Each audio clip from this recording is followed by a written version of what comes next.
Hello, everyone, and welcome back. A good Erev Shabbos to you all. This week's Torah portion, we read about Lech Lecha, about Abraham, our forefather, the first Jew who set out on a mission to change the entire world. The Torah begins, Lech Lecha. God is instructing him, go yourself. Me artzecha, from your land, me moladcha, from your birthplace, me beis avicha, from your father's home, el haaretz asher areka, to the land that I will show you. What was Abraham doing before this? This story took place when Abraham was already in his 70s. So what was he doing for all of these years earlier? Well, we know from all the stories that we learned as children, Abraham discovered God at 3 years old. He figured it out by logic. He figured that if there's something here, someone must have made it. If you have a glass, someone must have made the glass. If you have a table, someone must have made the table. You have a world, someone must have made the world. And that force was God. He figured it out. And he smashed the idols in his father's shop, and he was placed into a burning furnace by wicked King Nimrod. But none of these things are mentioned in the Torah.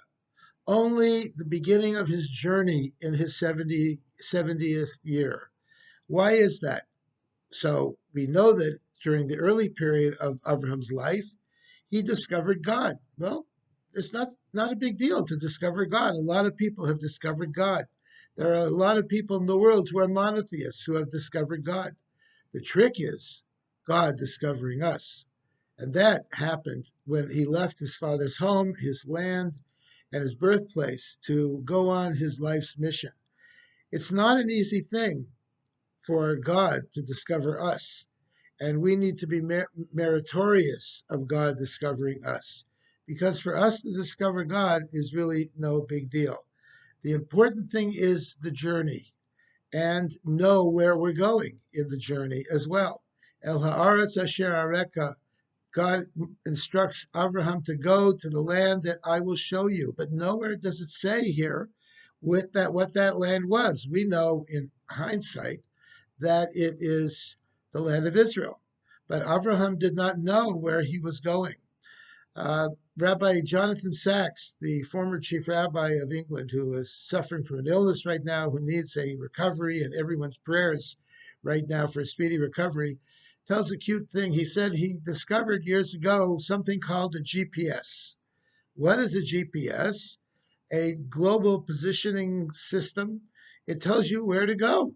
If you have a destination in mind where you need to go, you punch in the destination place in your GPS, and the GPS will tell you how to get there, how to get to that destination. Well, we Jews are a very stubborn bunch, and just because the GPS tells us to go a certain direction does not necessarily mean that we're going to go in that direction. After all, we know more than the GPS does. So when we do not follow the GPS and we decide to go it on our own, what does the GPS do? Does the GPS get angry at us and say, "Oh, you dummy, I told you to go in this direction and you didn't go"? No. The GPS says that it is now recalibrating, and it will get back to you in one moment and give you an alternative way of getting to where you have to go. And eventually you do get to where you're going to go. And that's how the GPS works. The same thing is with God. As long as we know where our direction is, God will get us there. God will help us to get to the direction we need to go to, but we need to know what that direction is. Now, in Avram's case, he didn't know where that direction was. All he knew was that God was going to send him there. God was going to take him there and show him the way. And indeed, God did take him there and show him the way. And so it is with all of us as well. We sometimes don't know why we end up where we're ending up. Why did God put us in this particular place? Why did God make these circumstances to be in ways that we have no idea, and we are completely clueless as far as these things are concerned? But we need to have faith that God knows what he's doing, and eventually we will end up in the place that we're supposed to end up. And we should be confident of that because everything is in God's hands.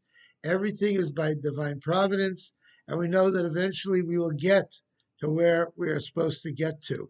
And that should really be an important lesson in this week's Torah portion as Avraham began his remarkable journey, which took him through 10 various tests and led his nation, the Jewish people, at the end to their tremendous goal of conquering the land of Israel and establishing God's purpose on this world for why we are here to this very day.